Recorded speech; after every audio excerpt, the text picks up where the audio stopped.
in a past, okay, in a past, if you go 10 years back, maybe 50 years back, or maybe 100 years back, we had a system which is barter system.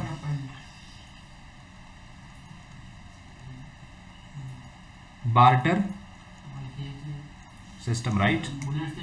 So we means your maybe great grandfather, parents, or maybe the family members. So they used to deal in this through barter system, exchange the goods against goods, maybe wheat against rice, rice against jowari and bajri. There are a number of other seeds, right? Even oil seeds, bees, and different commodities and all. So it means swap is not a new contract. Swap is not a new contract. If you see the word derivative means which derives, what it is derives. What derives? Underlying assets or value of underlying assets, right? Value of underlying asset or underlying asset, or asset can be currencies, stocks, indices, goods, bonds, commodities, or it can be any even though I can exchange my service with you. So you can offer your service to me, I can exchange my service with you, so we can sign the contract. That also can categorize as a swap contract. That depends on the two counterparts, because this is a fully OTC product, over the counter product. And when we say over the counter, it means where you can see the customized contract. Customized contract. He will decide what to signed with B. These two counterparts will decide how the contract should be. So it means, let's say if you want to exchange something with B, and again we want to exchange something with A, so they will sign the customized contract as per their need or requirement, and then your contract will initiate after signing the ISDA document, International Swaps and Derivative Association, that provides the framework for different contracts. All words are very important. Okay, all words are very important. ISDA, swap contracts, contract initiation. Sometime you may expect question on what is swap. So what do you know about swaps? What are the different types of swaps?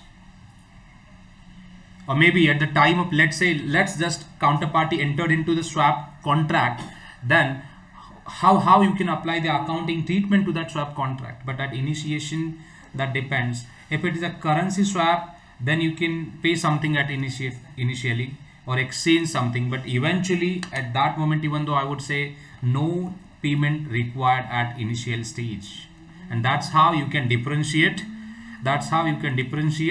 the future and options. With a future, we pay the margin at initially, and with options we pay the premium. That's how you can differentiate your swap contract. Because for forward and swaps, you don't need to pay anything at the initial stage, even though we can sign it. If the Vinith is interested to sign the contract with me for XYZ Securities, we can sign it, but we don't need to pay anything. But at the time of maturity, then we can pay it. But the important here is, if you see, this contract duration is for 10 years. Swap contract is for. Then why, meanwhile, if you see, the settlement is required. Maybe every quarter this swap contract will settle. Every quarter. And this settlement process, which we can call reset the swap, this is also important. All the words are very important. Okay, write it down if you want, or go through this session again if you want, but all words are very important. You may expect question like why we reset the swap contracts, why we reset the forward contracts. So reset, it means, see, in a option contract, if you see, there is no much risk, right? If you entered in any option contract within a 1 week, your contract will settle. So So expiry, it means eventually it will settle.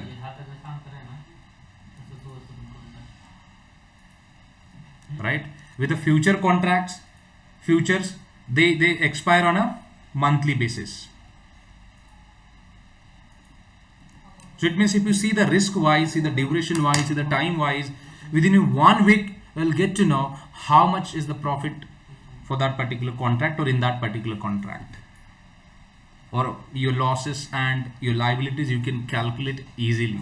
But what about the swaps? Your swaps will expire after 10 years. What makes sense? Then you don't need to wait for 10 years. So what you can do, you can reset the contract on a quarterly basis. It is like same settlement to check the profit and losses on a quarterly basis, and accordingly, if the A is in a profit, then this short or who is the B, that B will transfer the money to A, and if the B A in loss, then A will transfer the money to B. That's how the contract will reset. And here maybe sometime you can sign the again reset the contract with new terms also. That also happened. Okay, so important is reset term, settlement, right? Then ISD framework, swap contract, types of swap contracts. We'll see that the different terms as well. And theoretical part, which you can see an agreement between two counterparties to exchange a series of future cash flows on a periodic settlement dates over a certain period. A swap contract can be decomposed into a series of off-market forward contracts. So it means this is like over-the-counter product. So you can for a series of different cash flows which you can settle on a periodic basis, as I said, quarterly basis. Standard procedure is, so your swap contract will settle on a quarterly basis. That you can do and sign the contract. And from fund accounting side, at initiation you don't need to record anything, and all the derivative contract except options writing part. For that, so we have a different accounting procedure, but for all the derivative instruments we have a accounting treatment which is fair value through profit and loss. Fair value through profit and loss, FVTPL. So all contracts will be recorded in your P&L when if it is recognized, or on accounting date when you see the situation of that contract, that amount or exposure will be recorded in your P&L. Any doubt, any question in regards of this swap contract? Audience, you can raise it. Don't be afraid, guys. That's fine. If you have a question, raise your hand. Ramesh?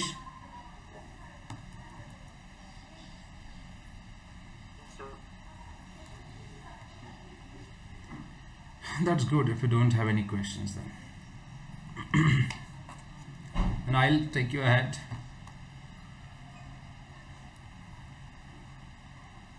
Settlement date. Yep. Normally, like for other exchange traded items, we always do some reconciliation or anything with broker reports or something. So what about this OTC trades? How we can reconcile that one? Like what we compare actually? You don't need to compare anything. See, simple, if the OTC, it means those products are not listed in security market or stock exchange, NSE, BSE, NYSE, those are not listed. If you take the example of equity is listed. Where? On a stock exchange. But if you take the example of preference equity,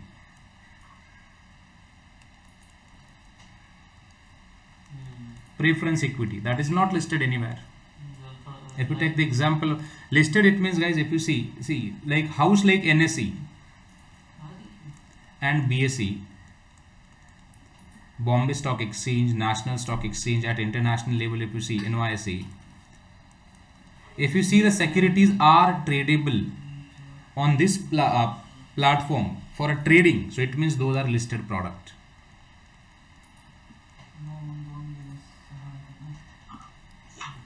And if you see the security prices or securities are not available on this platform, so it means those are over the counter product.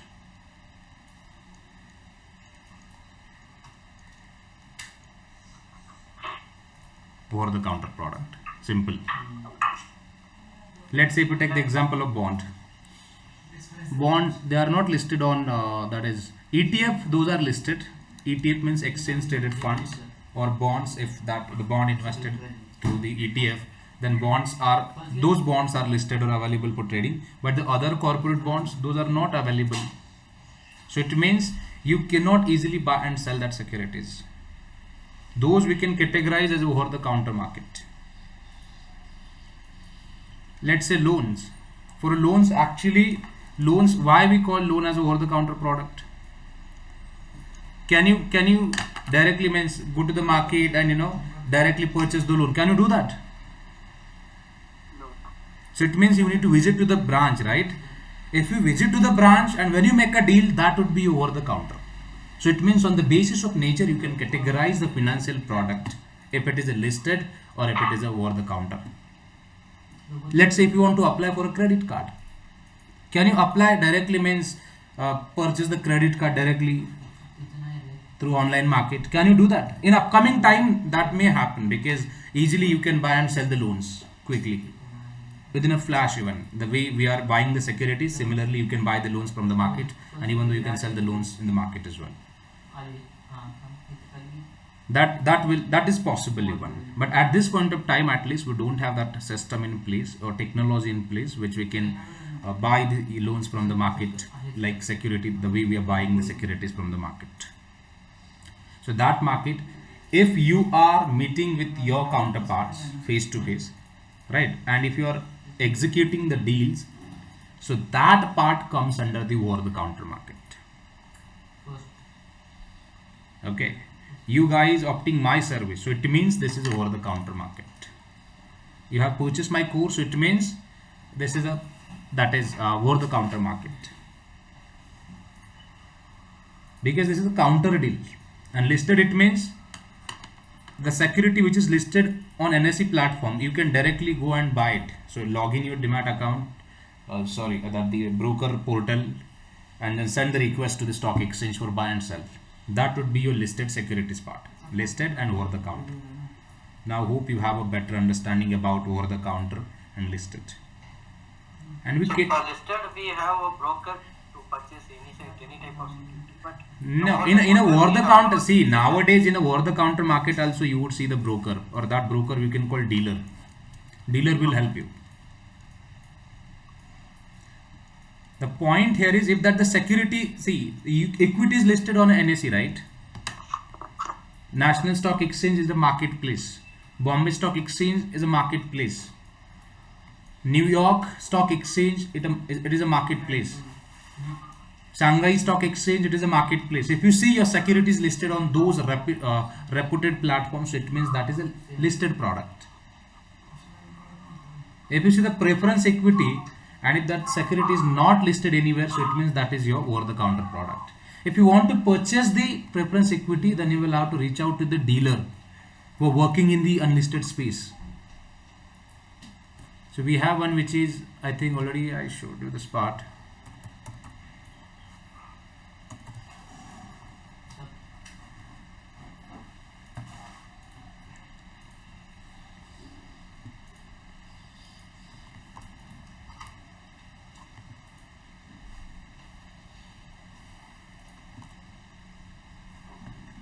Unlisted shares buy.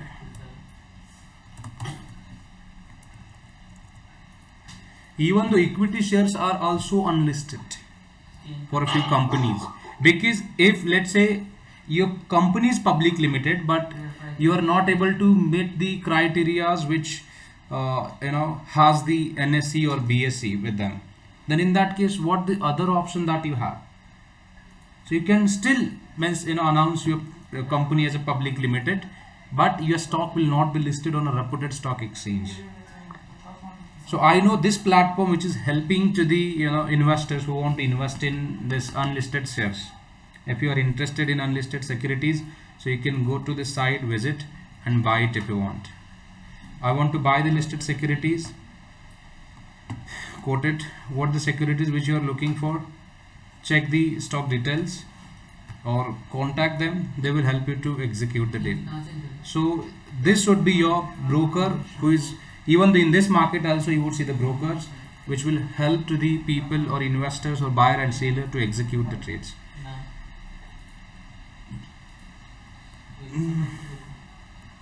Recently they have the securities which are available. See this: AV Thomas and Company Limited unlisted shares, Essentia, Adtech System, Easiest Transact, Ahmedabad Stock Exchange, the last trade price, even though that the price is tradable, guys, if you see this. Then Amol Menachem, earlier Amol Dikilite, Anand Rathi Wealth Service unlisted shares, if you see this. The shares price are available. Most popular unlisted shares. If you want Reliance retail shares, still you can purchase it from here, but you cannot purchase Reliance retail shares from stock exchange.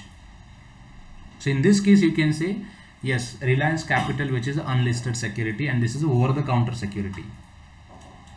So you will know that when you reach out to this particular portal, then you will know that who is selling that security to you, because you will transfer that money to that maybe broker account if it is a broker is working as an intermediate, or else you will have to transfer money to the directly to that counterpart. See, if you want you can purchase it. Anyways,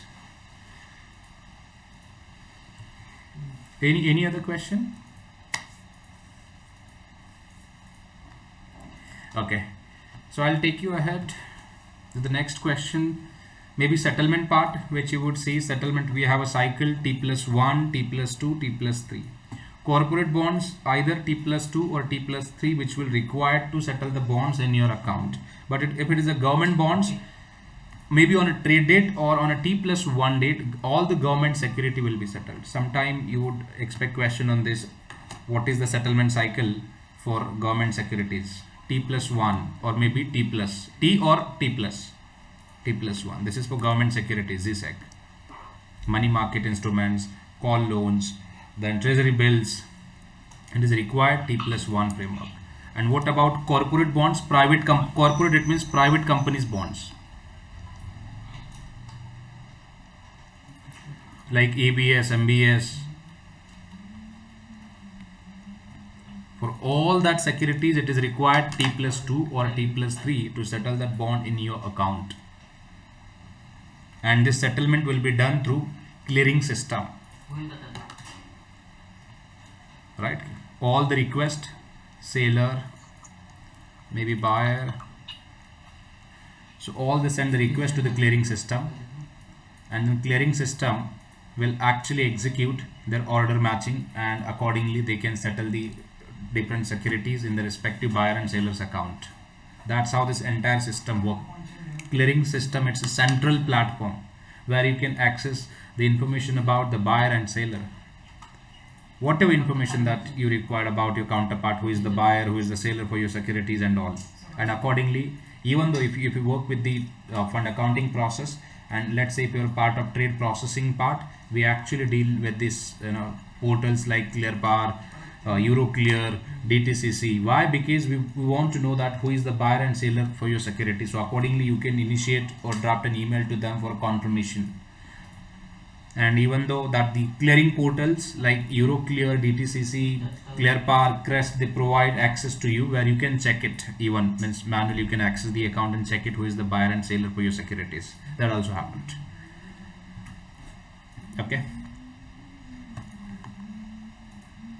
Then if you want theoretical aspect, date after a trade is completed when the clearing system delivers the securities to the buyer and payment is remitted to the seller. Settlement of for government bonds is either the day of the trade or the next business day, denoted as T+1. Corporate bonds typically settle on T+2 or T+3, although in same market. So sometime I'll show you something can be important with regards to the same part.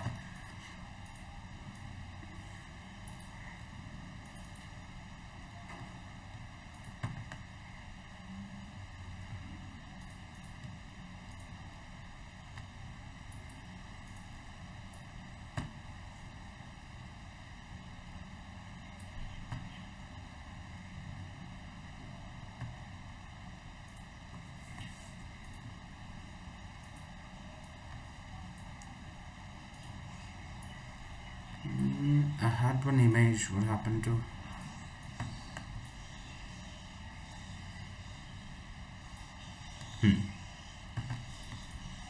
This one.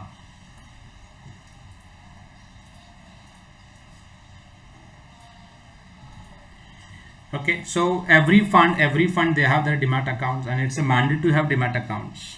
On behalf of fund manager operate their demat accounts. So it means they send the request to the national depositories or respective depositories. Depositories, it means, see, depositories work like RBI, Central Bank of India, right? And the brokers work like a bank, or even the custodian, I would say custodian works like bank. When you deposit your money in bank, and if you want to withdraw that money, or maybe you want to send that money to me as my fees, then what you do, you send that request to your bank, right? And bank send that money, you transfer that money to my account. The similar way, if you have a securities in your account, and if you want to sell it or transfer to someone else, you can send that request to your broker. Broker will pass it that communication to the central network. Now in this case, the NSDI, which is National Security Depository Limited, that the providing facility for this network. And then if I send this request to my broker, then broker will accept this order. And if you see, you have been transferred by Securities, ICICI Securities to NSDL Demat Gateway to provide mandate and consent in favor of ICICI Securities as per below details. So it means I gave these instructions to my broker. Broker accepted it. And if you see here, the ISIN that is required, ISIN name and quantity and price and order numbers 1, 2, 3, 4, 5, 6, 7, 8, 9, 10. All this information is required. Even though if you see the settlement date as well, this information is required at the time of booking. This information is required because trade processing, trade settlement teams, they require these details. Without these details, the security will not that booked in any accounting system, and if you don't book it, that will have an impact on net asset value of a fund, because sometime that happens, the amount has been debited but the security is yet to credit it, and if I don't get it security, then how can I record it? That also happened. Those are the several challenges would be with the trade processing part, trade settlement part, but as the important is all this required. And this details front office team, your fund front office team, they booked in your system as well. As I mentioned, we cannot make any changes in demat account or either in bank account. So what we do, we take the reference. So broker teams, they send the references to us, so we refer that all the statement reference and all to book the trades in your system. And then after that,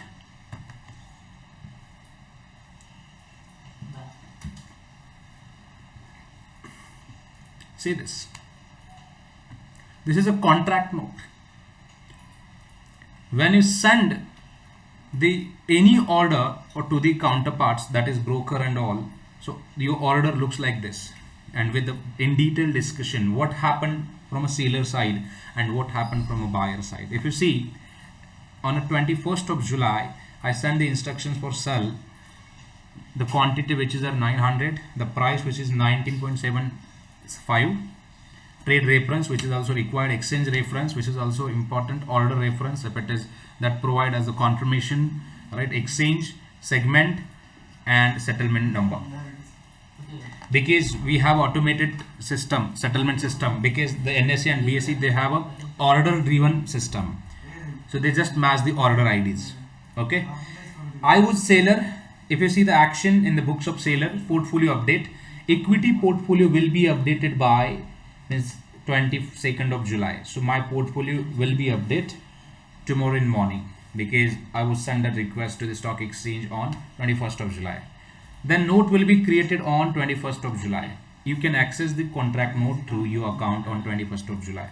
So it means every fund accounting teams, they book the trades in their system on a T+1 day basis, because the contract note will be generated on the T+1 day only, and this applies to all securities which we deal for investing part. Then point comes to the demat account. The shares will be debited from your linked demat account earliest by the 21st of July 2022. On the same date, if you see the trade date and if you see the demat debit or the impact date, the same date custodian will remove the shares from my account, or maybe custodian will remove the shares from my account. Okay. If you say, what is the order? Yeah. So custodian will debit the securities from my account, and then if you see the another activity from my bank account, fund will be credited to account 25th of July. See the trade date and see the payment credited date. There is a difference, means T+2. So it will take 2 days, even though you can apply the same rule to the corporate action as well. If you purchase any securities on X date, then it will take 2 days to get the security in your account, because for 2 days security will be with the seller. Why? Because settlement rule. If you are not able to recall the corporate action rule at the moment, you can apply the settlement rule as well. And if you see the from a buyer side who is going to buy that security, equity portfolio will be updated by 8:30. Equity portfolio will be updated by 8:30 am on 21st of July. So it means the same situation if you see in the buyer book as well. Then contract note will be accessed on 22nd of July. Again the same situation if you see. And the demat account, this part is important because on the basis of this we prepare the trade date accounting and record date accounting. We have a system which is settlement date basis accounting system, which is the shares will be credited in your demat account by 25th of July 2022. So it means meanwhile the custodian will hold the securities to verify the payment whether it has been correctly recorded or not. The fund after means, see, the seller will confirm the payment, buyer will confirm the that the security and all. After that it will be declared that the particular contract has been settled. And if you see fund from a buyer's account, the fund will be debited from your bank account earliest by 21st of July 22. Fund will debit immediately, even though fund will that the security will debit immediately, but the credit process, if you see this cross, for a seller cash will take time 2 days, and for a buyer security will take 2 days, 25th of July, 25th of July. See this. But sometime you would have question, that definitely would have question in mind. So if I purchase the security, immediately I can see that the securities in my account. How this happened? So it means you see that only projection of the contract note as this point which you can relate. So you can see the only projection of that securities as you have purchased the securities and all.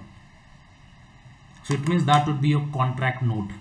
Whatever numbers that you see, that would be your contract note, which you can generate. So it looks like this portion. And entire settlement teams, buyer teams, corporate actions team, and any other teams, they required this much information: order ID, action cell, exchange details, stock, order type, order quantity, product, cash, order date, right? And here one more date will be added, which is settlement date, open quantity, executed quantity, cancel quantity if it is there. Fine. If you have these details, then you can create the record in your system, and then your job is done. I hope this was helpful to you guys. Yes, because we have contract notes sometimes, like with that only we confirm trade sometimes. Yes. Yeah, Ramesh? Yes, Suraj, I have one question. Yeah, go ahead. As you said, after X date, there is a 2 days time to settle. So then the record date and the payment date will be the same, or the payment date also will be. See, the payment date and record date will be same for only in case of a redemption event. Okay.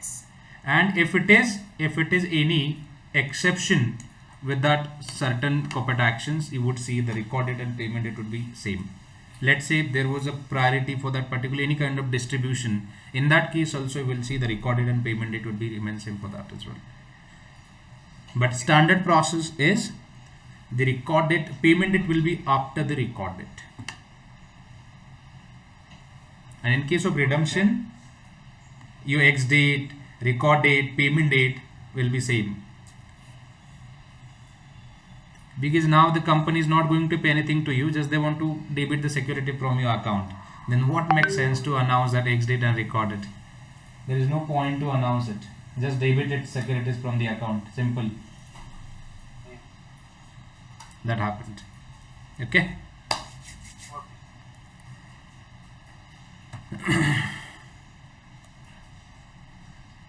Then plain vanilla swap, or it is again type of swap. There are different types of swaps. Interest rate swaps,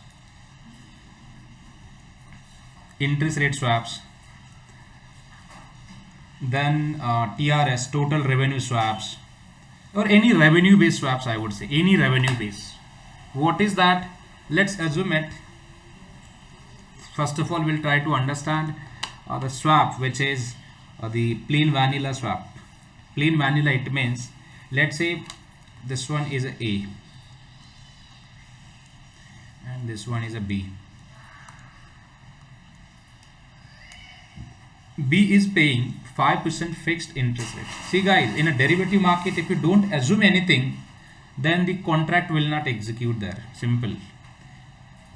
If you don't have a speculation in your mind, right, then you cannot find opportunity to earn something. So it means this market is purely based on your expectation or your research, and that research says like, you know, you are speculative, that is maybe that you are expecting something, you know, that's how, or on the basis of that you can execute the trade. If you don't have expectation, then you cannot enter into any kind of contract then. Okay, let's say here the A is paying almost 5% as a fixed interest rate, and on $1 million, and B is paying 1 million, you know, again B is having 1 million loan and paying LIBOR. Instead LIBOR, now we have a risk-free rate across that is European Union, or across, I would say, even US countries as well. RFR, instead LIBOR, now we have RFR plus 2%. Let's say risk-free rate is 2% plus the interest rate, actual rate is 2%. So it means total 4% rate, which is the B is paying on a bank loan. Let's say these are the home loans.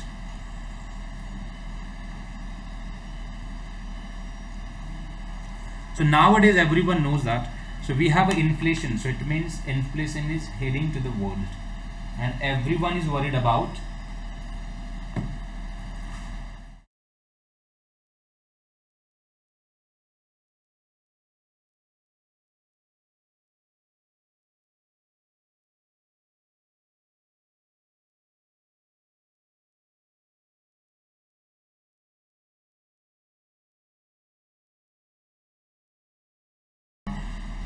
so yeah, so B will pay the fixed interest payment, which is 4%, because RFR plus 2 would be 4%, which the B will pay to the bank. Both are paying to their individual banks. This is very important. Both are paying. Let's say this loan is from HDFC and this is from ICICI. Yes, like when you started, sorry to interrupt, when you started from plain vanilla swap, right, then the network got disconnected. Okay. So plain vanilla swap, it is again one of the type of this, you know, the swap contracts. Plain vanilla, it means here you would see the two counterparts which will have a problem with their own interest payment, which they are paying at the current point in time. Okay, so one is paying fixed and another one is paying floating. Floating, it means which will be linked with the central bank's interest rate. So the basically A is paying the floating one, and the A, I have shared it. Okay, I'll reshare it. Okay, wait a minute, I'll share it again.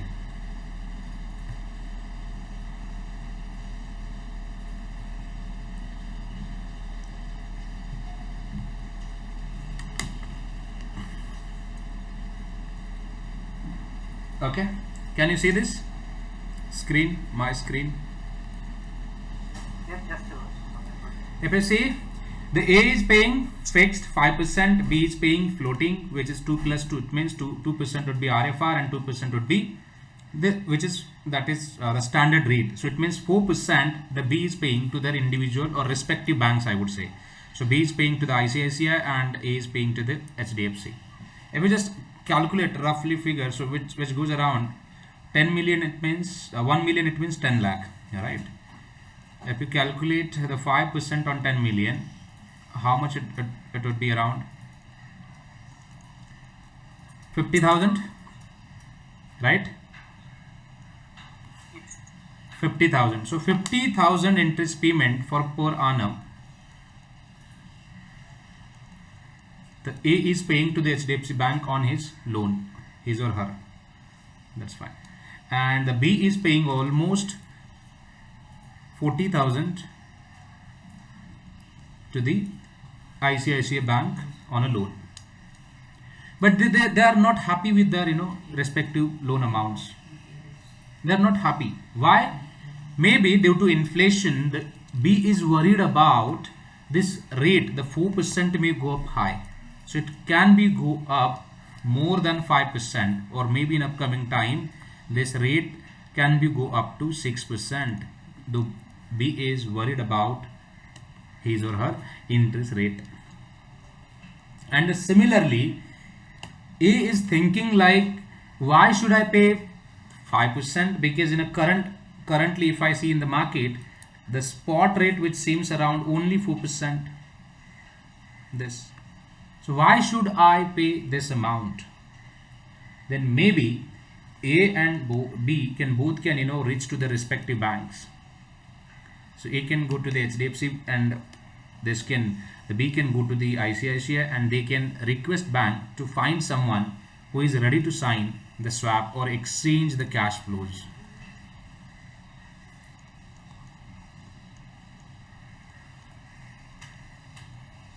Exchange the cash flow. Exchange the cash flow for what? So A is ready to pay 50,000 and B is again ready to pay 40,000. To whom? To whom? Who can exchange the cash flow? So it means, so if you entered in a derivative contract with the signing the proper documentation and all, post that A will pay because now currently A is paying this amount and B is paying this. But post the swap, so A will pay only 40,000 because now they have exchanged their cash flows, and B will pay, which is 50,000.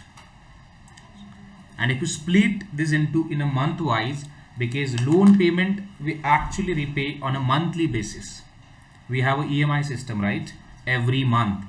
So it means every month you can exchange your cash flows. Every month till the expiry, cash flows will be exchanged.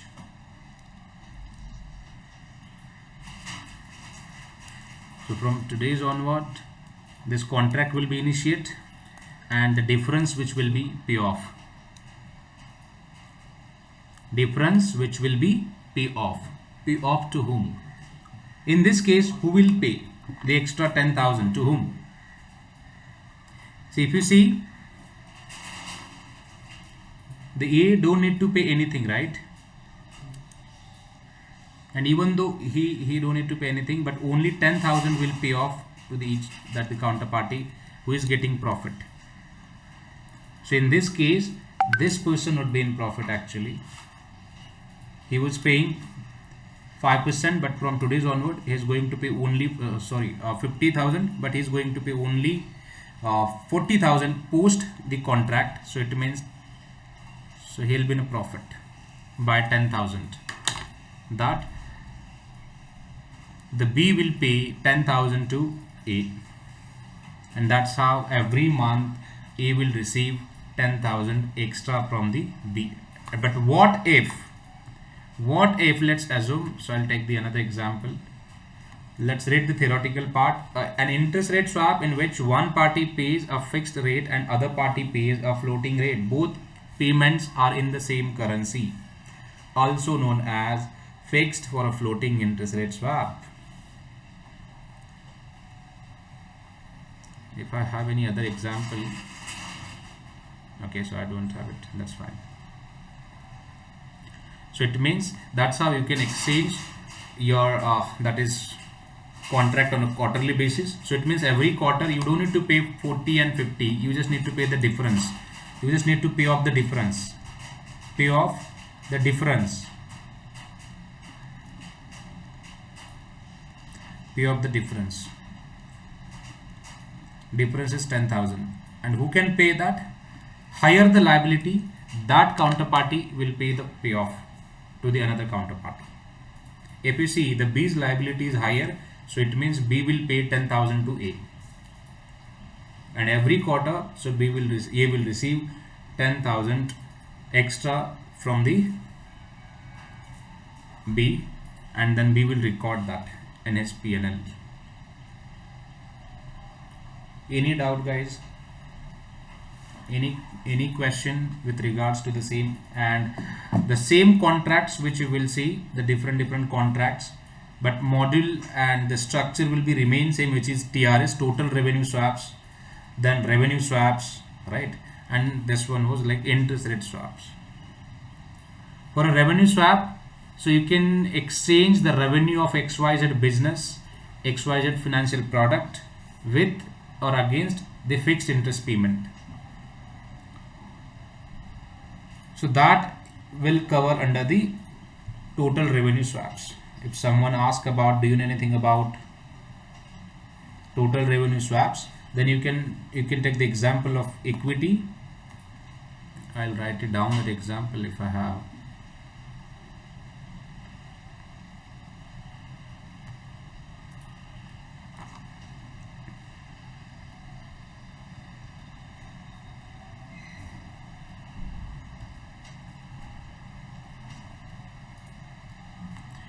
So about TRS, total revenue swaps, let's say equity. If I take the example of equity, for equity, so what you can exchange, let's say the current market price of a Wipro stock is 420, and if you sign the contract here, TRS for one equity, right, for one equity, and TRS contract duration is for next 6 months, and so you are holding this, A is holding this, the stock A is holding the Wipro stock, but A is looking for fixed interest payment from B, fixed interest payment from B, and B promised that B will pay the 20 rupees to A on a, or for next 6 months. Let's take the example in this way. So B will pay 20 rupees to A on each equity in next 6 months. In spite of that, if the price goes down or up, but still B will pay 20 rupees to A. Okay, so contract was executed. Let's assume this contract was executed at this price 420, and luckily, let's say this contract was executed in last month, and last month to till date, if you see, or assume it, this contract was executed in 6 months ago, and today is the settlement date. Today is the settlement date, and now you are saying the spot price or market price of Wipro, which is 480. If you see, in this case, the current market price, which is 420, the contracted price was 420, and the current market price or settlement price, which you are saying, which is 480. So it means 480 minus your 420, which is contracted price, the difference should be around 60. This difference A will pay to B,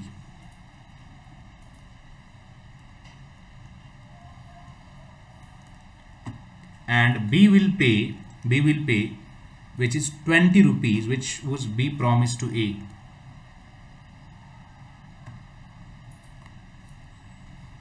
B promised to A, and this then 20 rupees will transfer to A. That's how your TRS work. Because TRS, it means total revenue swap. But what about, sir, during this, if Wipro announce dividend of 20 rupees, what will happen with this? Even though this dividend will send to the B as well, then your that the revenue would be around like this: 60 rupees as a capital gain and 20 would be your dividend. So all the 60 plus 20 will receive to B, and B will make the money. Simple, because you have signed the contract for total revenue swap. Total revenue swap. So we discuss about interest rate swaps, where the two counterparts, they are exchanging their portfolio, and in this example we have seen total revenue swaps. So this can be, you can sign with the instruments which would be like, indices, even though it can be currencies, it can be bonds, debentures, then security, normal equity, right? And even though it can be business as well. So it means you can sign the contract for business cash flows. See, the point here is, if you don't want to hold the security, but you are looking for a gain, B is looking for a gain, but we don't want the ownership of that security. Just the B want the exposure of that security. That's it. And so what if vice versa? Let's see, if you take the example like this.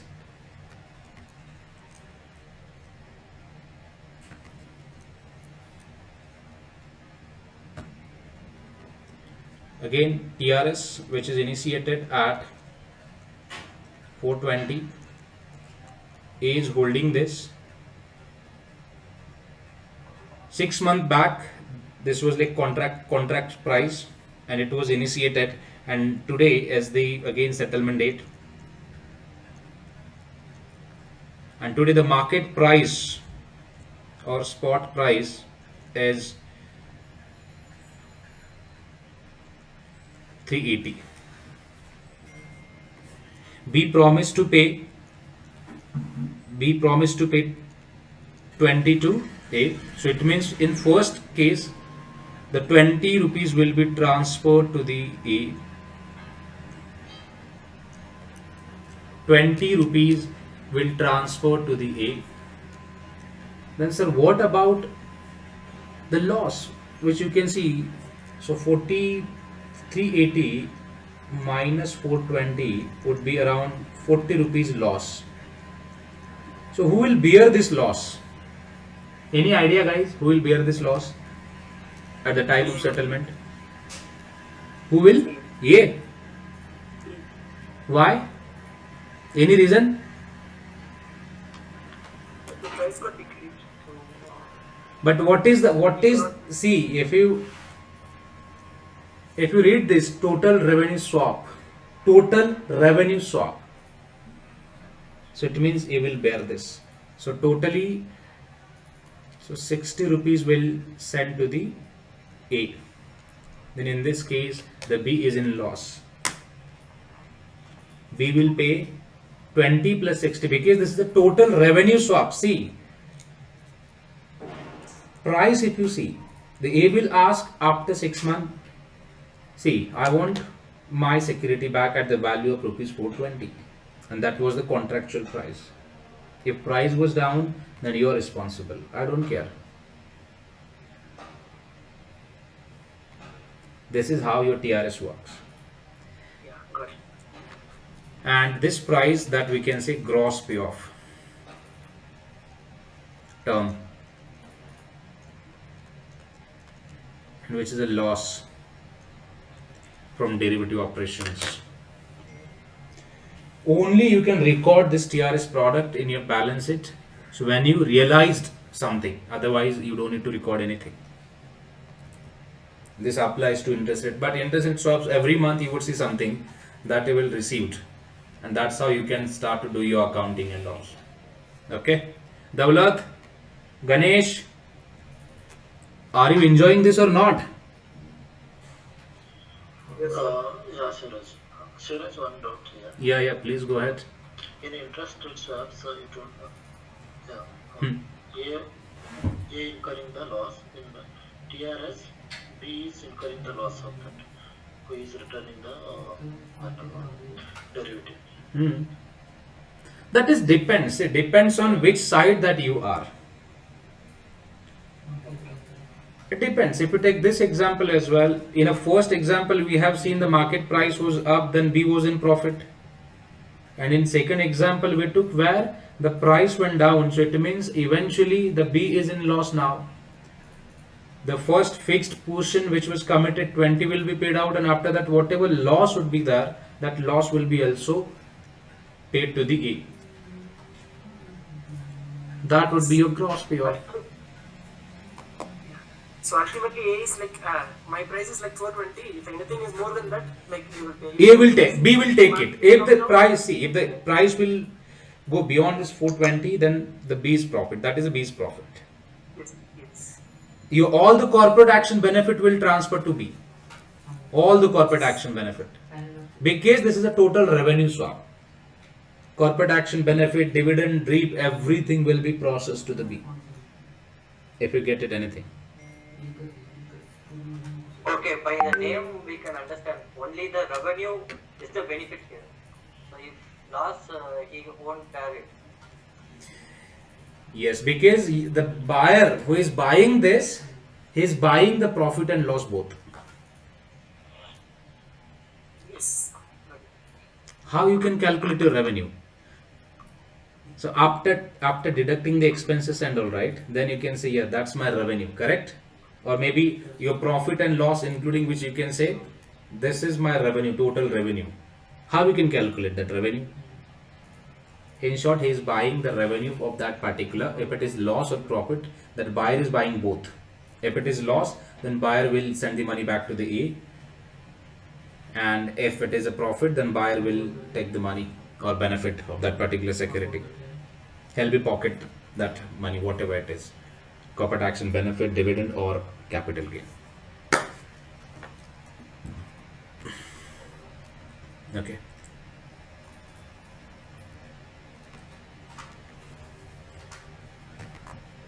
Then important one, credit default swap. Can you guess it? Can someone help me to understand this credit default swap quickly? You have a So here, in bond it will happen. So only bond, or it can be happen anywhere. It can happen anywhere, right? I'm asking to you. You guys are asking to me. no, actually not good. Great default swap. I know that only bondholder. I mean, it impacts only bond. Great default swap. Normally, like by name itself, it's credit default swap. Maybe the like whatever credit, it should not be default. So that is the reason they are entering into this credit default swap. Like So maybe they yeah. Shall I explain by one example to her? Yeah. Go ahead. I'm looking for that. Yeah. Yeah. So there are two companies. Okay. So for example, like I am purchasing a car. Okay. Hmm. So for that car, I am insuring. I'm getting. Sorry, I'm insuring for that. Correct. Hmm. Why I am insuring it? Because if any damages happen to my car, I'll get money back from the insurance company, correct? For that damage. So same like that, if you implement in this security, so I'm investing on one company. If the company, default, that is the third person will be. So he is like a insurance. So if any default happens by the company, and he will he will settle that amount too. So monthly I have to pay Okay. percentage of amount. So in short, can we say that then this default can be initiated anywhere, right? Because your motor vehicle insurance, term insurance, Yeah. you would see the similar nature of things in that term insurance as well as in a motor vehicle insurance, even in a mortgage business as well. Widely, you would see this contract. Okay, so we'll see that who can issue this credit protection. Credit protection can be issued by insurance companies. This is one of the insurance companies' product, right? So let's say American Insurance Group company, which they have issued protection to the sailor, which is Ramesh. I think she's lady. Okay, sorry Ramesh. Let's say Alexa. Alexa is the bond holder. Alexa purchased bond from TCS company. So TCS company's board of director sold the bond to the bond holder, which is Alexa, with the face value of rupees 100 and yearly coupon, per annum coupon, which will be paid out to the bond holder, which is 10% on face value of a bond. See, when the bond was issued, the rating of TCS was AAA. Later on or after 1 or 2 years, something happened and the bond has a maturity of 10 years. So after investing, so got to know the maybe due to the management decisions and all, the rating can be impacted. So it can be up to like this triple B or BB. Then now the Alexa is worried about what will happen to my bond investment. If the rating degrade, then you would see there will have an impact on face value of a bond as well. The face value of a bond may go down, and that's what the bond holder, which is the Alexa, is worried about her investment.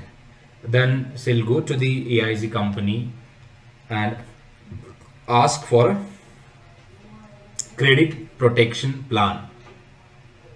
Credit protection plan, and then Alexa will buy the credit protection plan by paying regular premium to the AIG.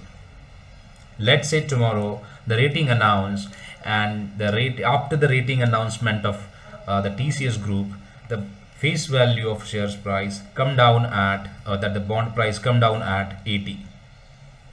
So now the current face value is 80. So in this case, the Alexa don't need to worry about anything, because Alexa purchased the protection by paying regular premium to the AIG group.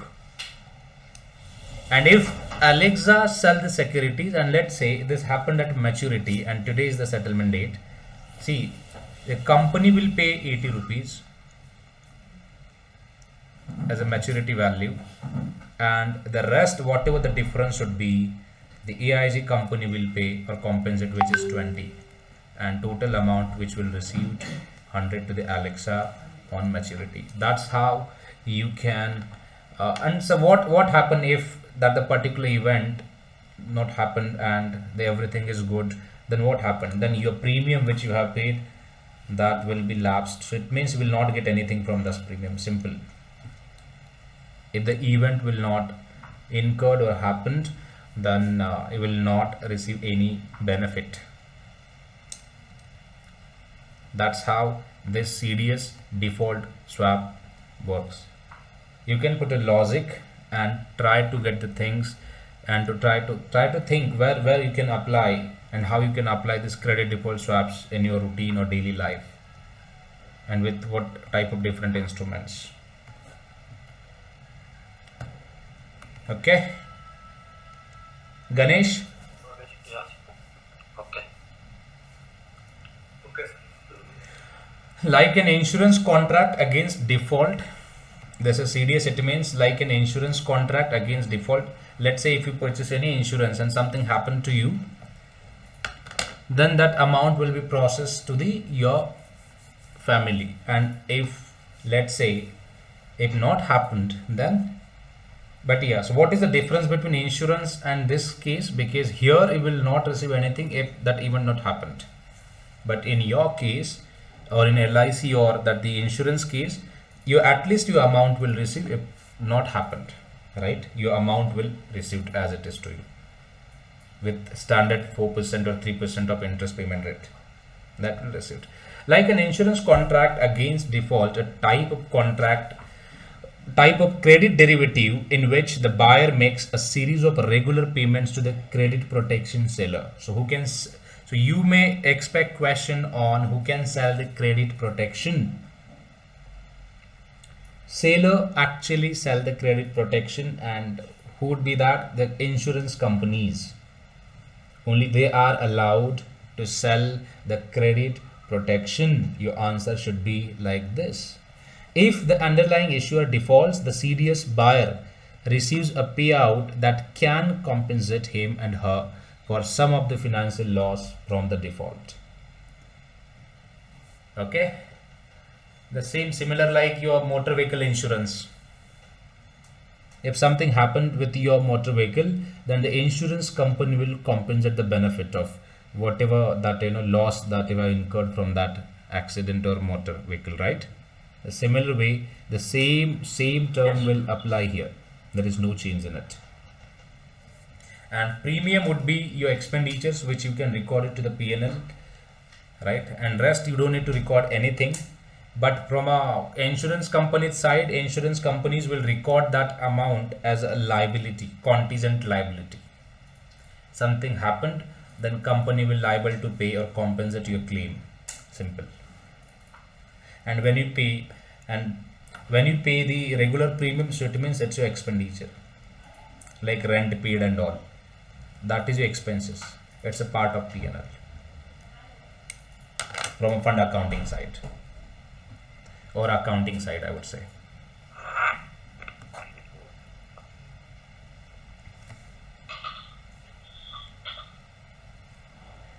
This is not important one.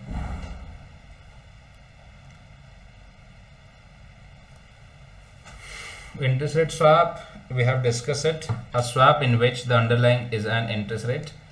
Credit derivative, a type contingent claim derivative. So sometime you may expect what is meant by contingent claim. So contingent claim, it means CDS can, under CDS you can see the contingent claim, which is derivative that pays a compensation to the holder in the event of downgrade of or default by the underlying borrower and issuer. Then forward contracts, an agreement between two parties in which the long agrees to buy from the short and underlying asset at a fixed settlement date for a price established at the start of the contract. Most for contracts are custom or customized contracts. Forward contract again comes under the over the counter O2C product. Initially you don't need to pay anything, purely customized. A and B will decide how the contract nature should be, and accordingly they will enter into the contract and contract will on. Okay.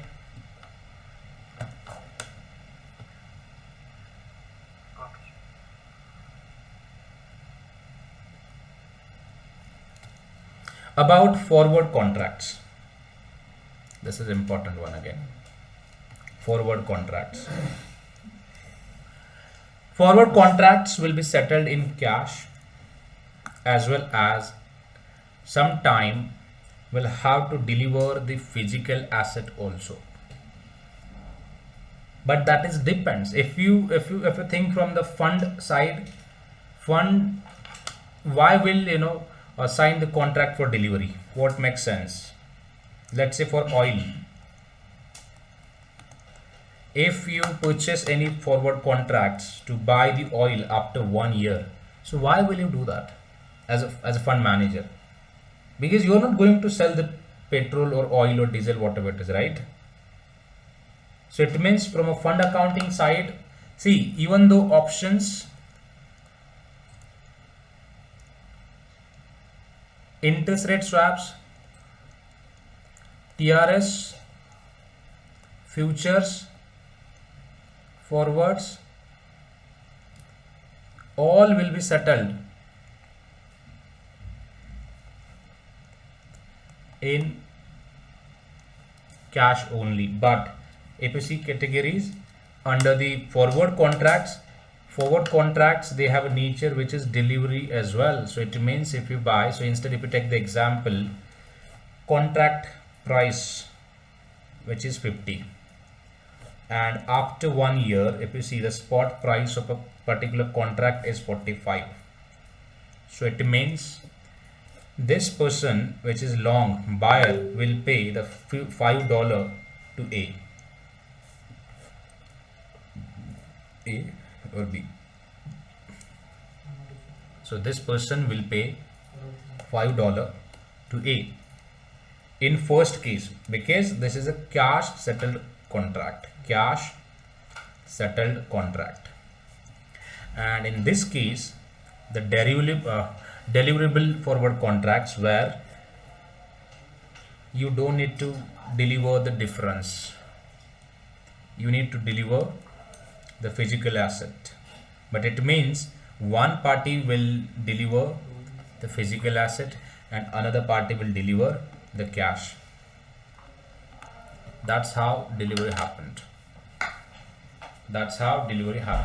But in a fund accounting side or in any normal from accounting aspect, we don't sign any that is deliverable forward contracts. But like let's say petrol pump owner or companies who are looking for a raw material, maybe aluminium or that is copper, zinc, or maybe agricultural goods, they want delivery as well, right? Then they can sign the deliverable forward contracts.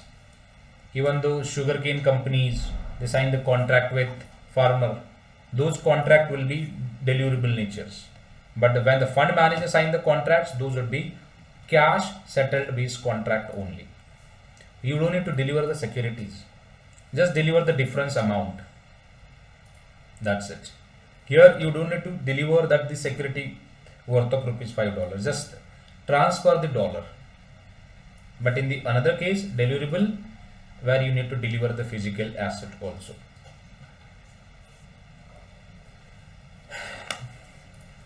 Then go through this theoretical part, which is on the settlement date. For a forward contract, the difference between the contract price and the spot price is calculated. If the spot price is higher than the contract price, the short has to pay the long the difference. Conversely, if the spot price is lower, the long has to pay the short the difference. The important is contract price. Spot price means market price at the time of execution of a contract. That is important.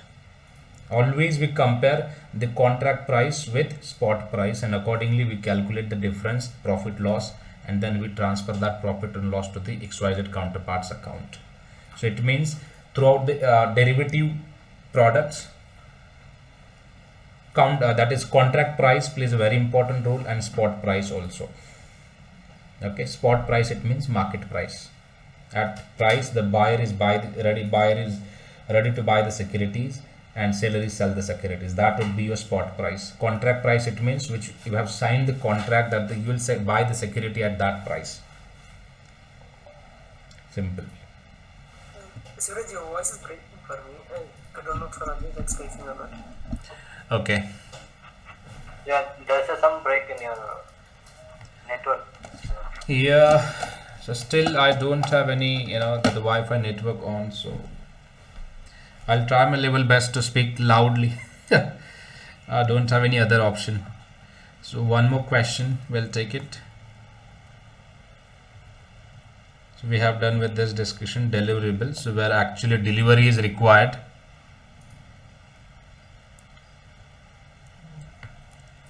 Future price, the agreed upon price of a future and forward price both are same. Okay, even the forward contract price also we take it from the future price. The long is required to pay this price to the short for the underlying asset. Long, it means buyer, okay, and short, it means seller. Underlying, it means asset, any asset which you have considered that you will buy it at this price on the settlement date. So you can compare this price with spot price. Future price also known as your forward price, because forward forward they don't have their own price. They actually refer the price from the future contracts. Then FRA, forward rate agreement, forward rate contract to borrow lend money at a certain rate at some future. Yuvraj, Yes. it's quite breaking actually. Like in between, I'm not able to hear. Okay, then I'll stop here, guys. Then I don't have network. That's what I'm facing problem. Okay. There's a huge break. Sure. Yes. Then I'll stay here then. Maybe The voice is like robotic voice.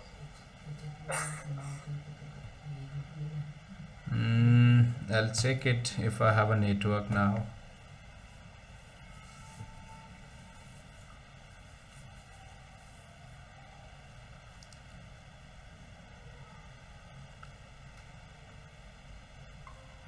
Okay. Now I have a network. Now it's clear. Now it's clear, Yuvraj. Okay. So future price. So it means forward contracts also refer the price from future contracts. Okay. So forward they don't have their own pricing structure. They compare with the future price, future contract price, and that's how they calculate their profit and loss. And we always future price we compare with the spot price, and then after you would be able to calculate the profit and loss for a different contracts. Simple. Okay. Forward rate agreement, future contracts. Future, it means an agreement between two parties in which the long agrees to buy. Okay, this is something theoretical discussion, but yeah, anyways, you might expect question, so you should know that. Forwards are listed contracts where required margin to pay to buy or sell the that particular positions through future, and futures are more standard than the forward. If you see the evolution, we had swaps, then forward invented or came into existence, then future came into existence, and then now we have advanced structure, which is option, where you would see the flavor like put, call, here buy, sell, and here also buy, sell, exchange.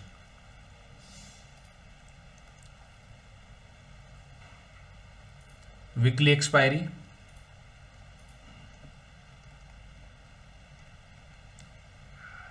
future monthly expiry, here maybe quarterly, that I can say, or depends on the contract. Quarterly expiry. This is how the evolution of derivatives product, which you can see. We had a barter system, so it means swaps already we had it, then after we had a forward as well, but nowadays I think we have a robust technology in place. That's what we have even started to allow trading through future and options, and here you can say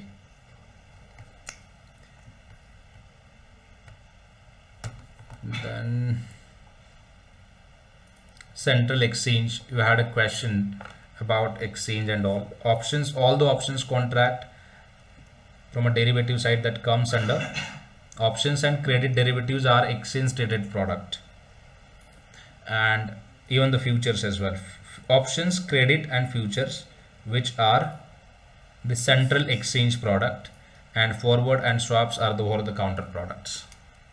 Over the counter, it means between A and B, so they can reach out to the dealer or middleman and they can sign the contracts.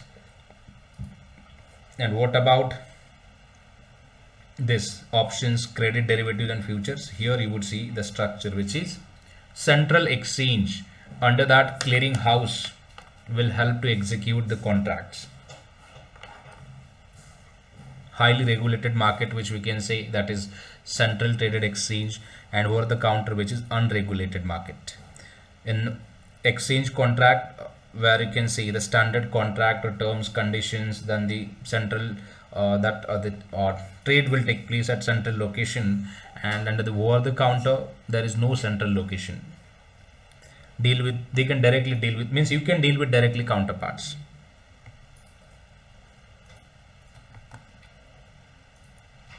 Participants trade exchange trade derivatives like options, futures, and credit derivatives over a central exchange backed by clearing house.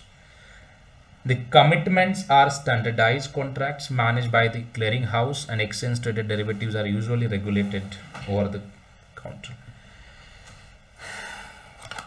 And important is, if you see from an accounting perspective,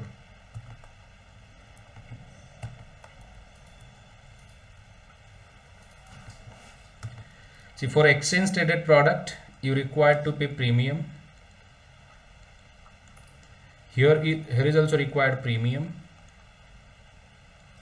and here is also you are paying margin.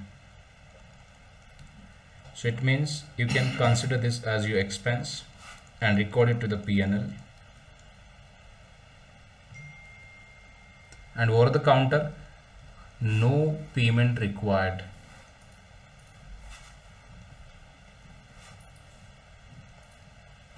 Initially.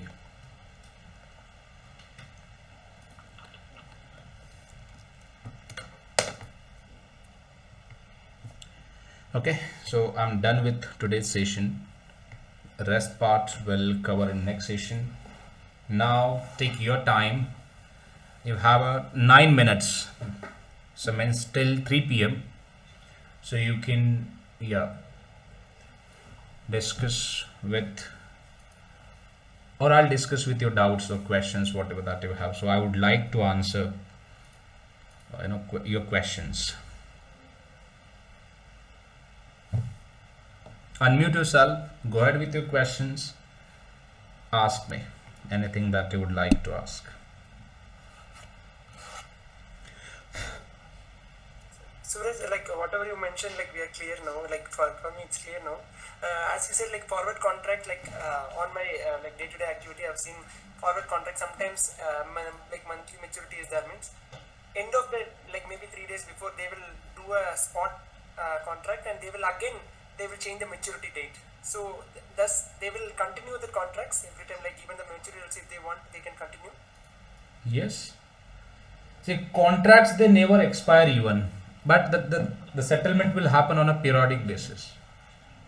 Okay. So it means every time you can form the contracts with the new terms and initiate it.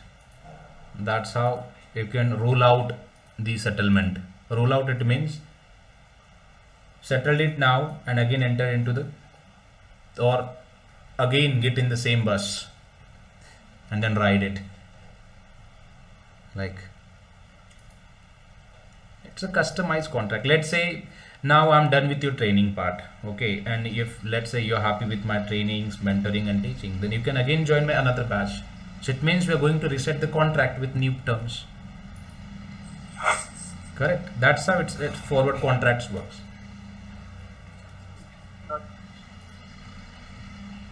We'll initiate the contract, we'll sign the terms and conditions, and then again we'll enter into one agreement. That agreement would be the forward contracts.